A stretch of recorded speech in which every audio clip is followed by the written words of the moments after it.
So this is what we're gonna do. My Uber Eats just got here. And I'm just going to film this and we're gonna really talk about this while I eat this bowl.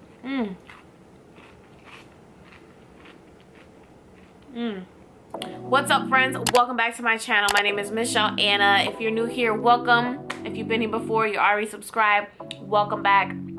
I'm literally sitting here eating a smoothie bowl. I ordered, I had Uber Eats send me over this smoothie bowl. I know in the last vlog, I was eating that too, but I promise that was like earlier this month. And so I'm eating playa bowls again.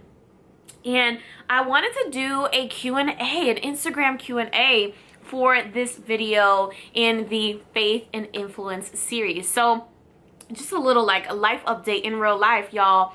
It is Friday night for real. Like I'm doing this in real time because that's how crazy my week was. So this is like vlog style type of video because y'all, I'm missing a nail. Like I literally broke a nail. That is how eventful my week was. I finally launched, well, not really launched, but finally started the first group discussion, group session mastermind for my 6-week intensive coaching program this week.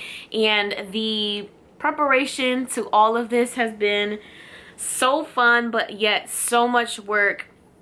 And to be honest with you, like, I want to sleep for about like 3 days. But I thought it'd be cool to take the questions that I got from Instagram regarding this series that we're doing right now and just kind of answer them on here. I'm only going to answer a few because I feel like some of them can literally be their own video. So I'm going to answer them and I am going to eat my smoothie bowl along the way. So if you have a snack, go ahead and grab that and let's get into these questions. Grab a spoonful of this because this thing is too good. I do have to get these nails done. It's ridiculous. All right, so Zoe.experience. What's up, sis? She says, what's the hardest part about being an influencer, but the most crucial? Oh, this is too good. Okay, so I would feel like the hardest but the crucialest part are the same thing, which is authenticity. And I literally just uploaded a IGTV, a video on my Instagram about this notion of authenticity. You guys know I talk about it all the time. And I say that it's crucial because I do feel like it separates you. It uniquely separates you from everybody out here, right? On these social media streets or in these social media streets. So it's the thing that's crucial because it uniquely identifies you from everybody else.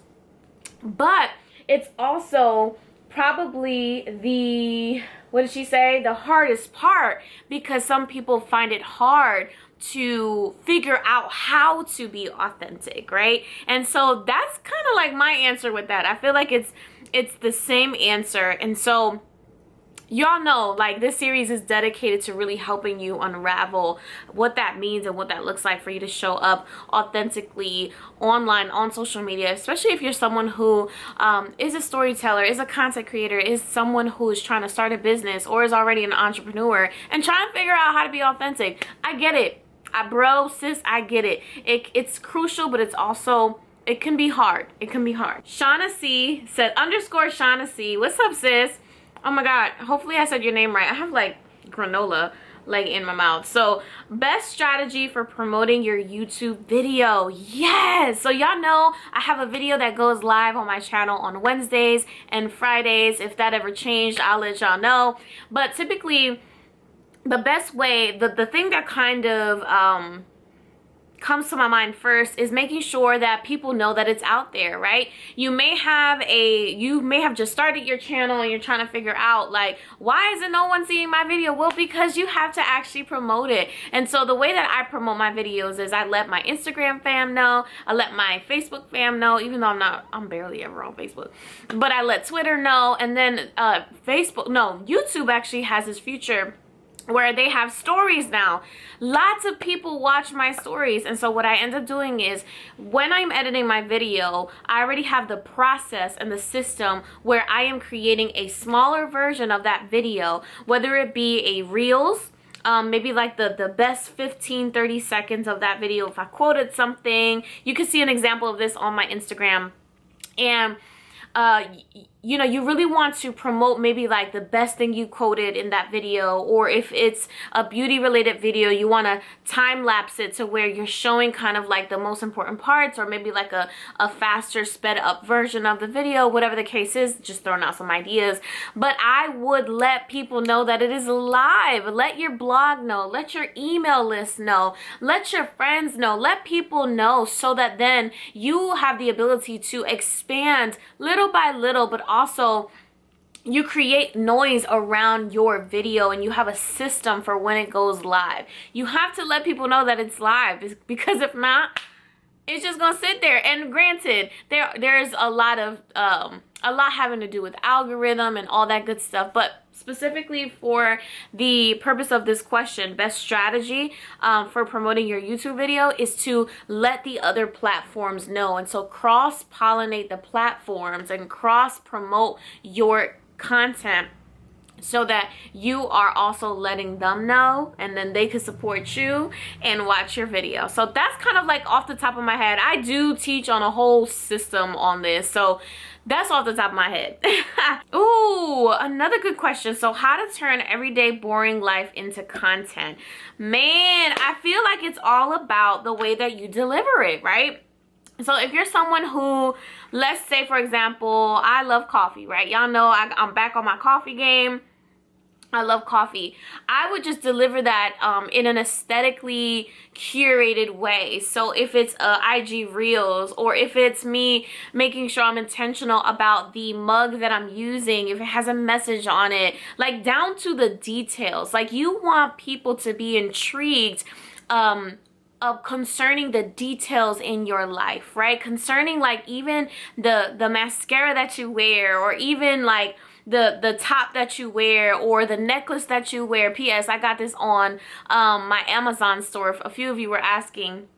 And it's just a necklace, a dainty little necklace from Amazon, and it's in my store, so I'm gonna leave the link below for you guys. Anyway, stuff like that. Like as a lifestyle influencer, as someone who has created a lifestyle personal brand, it's important for me to think ahead and think about the details, so that even like those boring, like right now I'm sitting here and I'm like, man, this is probably boring, but you guys are probably like, no, this makes sense since we get it. And so I'm letting you in on a Friday night, a regular Friday night for me, getting some dinner. This is my dinner. Yes, this qualifies as a dinner for me.